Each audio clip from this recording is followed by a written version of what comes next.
जब भी हमारे शरीर में कोई तकलीफ होती है तभी हम डॉक्टर की सहायता लेते हैं। उसी प्रकार जब भी हमारे मन में कोई उलझन हो तभी हम अलग अलग चिकित्साओं की सहायता ले सकते हैं, जिनमें से एक होते हैं साइकेट्रिस्ट जो दवाई देके हमारी मदद करते हैं। दूसरे होते हैं मनोवैज्ञानिक जिन्हें हम साइकोलॉजिस्ट कहते हैं, और एक होते हैं मनोचिकित्सक जो बात करके हमारी सहायता करते हैं, जिन्हें हम साइकोथेरेपिस्ट कहते हैं। डांस मूवमेंट थेरेपी एक अलग प्रकार की चिकित्सा है जिसमें नृत्य, शारीरिक ज्ञान और मनोविज्ञान का मेल होता है।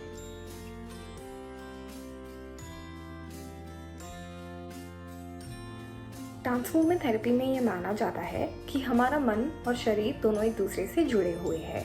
अगर हमारे मन में कुछ चल रहा हो तो उसका असर हमारे शरीर पे होता है, और अगर हमारे शरीर में कोई तकलीफ हो तो उसका असर हमारे मन पे होता है। उदाहरण के तौर पे गुस्सा।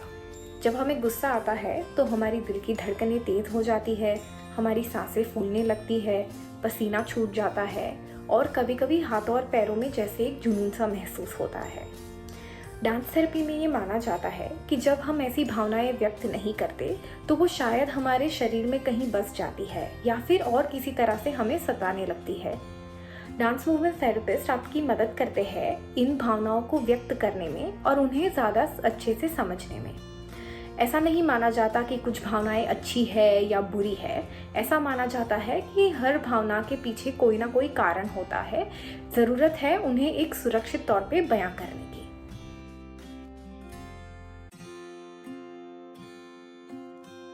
डांस मूवमेंट थेरेपी का उपयोग कई स्थानों में होते हैं।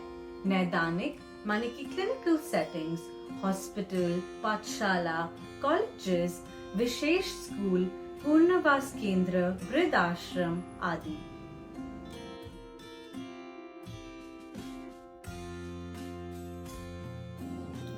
डांस मूवमेंट थेरेपी हमारी मानसिक संतुलन या समस्याओं को समझने संभालने में मदद कर सकता है।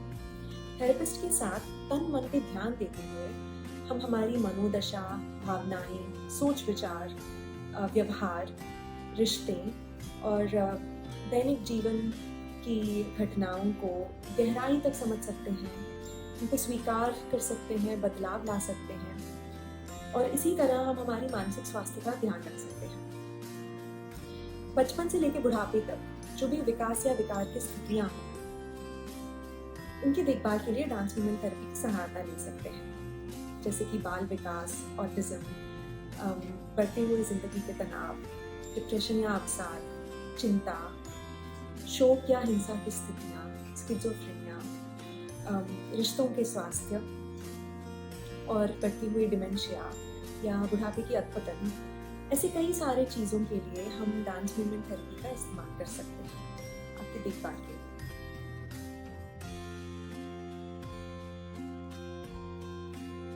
डांस मूवमेंट थेरेपी के बारे में काफी काल्पनिक और गलत सोच है। ऐसा माना जाता है कि डांस मूवमेंट थेरेपी सिर्फ बच्चे लोग के लिए है, पर ऐसा बिल्कुल नहीं है। डांस मूवमेंट थेरेपी सबके लिए है। डांस मूवमेंट थेरेपी भावनात्मक सहारा देता है। ऐसा भी माना जाता है कि डांस मूवमेंट थेरेपी में हम सिर्फ नाचते हैं, पर ये भी गलत है। डांस मूवमेंट थेरेपी में हम नाचते हैं, हम गाते हैं और हम मोर देन एनीथिंग हम अपने शरीर का इस्तेमाल करते हैं अपने एहसासों, अपने इमोशंस को और समझने के लिए। और एक दूसरी बात ये है कि लोगों को लगता है कि अगर हम अपने दोस्तों के साथ कुछ एक्टिविटीज कर ले या डांस क्लास चले जाए वो थेरेपी है। वो भी गलत है। डांस मूवमेंट थेरेपी में हम थेरेपिस्ट ट्रेन्ड होते हैं, आपको एक स्टेप बाय स्टेप प्रोसेस के थ्रू। एक लास्ट चीज ये है कि लोगों को लगता है कि अगर आपको डांस थेरेपी में होना है तो आपको अच्छा डांसर होना है। उसकी बिल्कुल भी जरूरत नहीं है, क्योंकि डांस मूवमेंट थेरेपी में जैसे मैंने कहा हम शरीर का इस्तेमाल करते हैं और हमें एक अच्छा डांसर या डांसर होने का कोई जरूरत नहीं।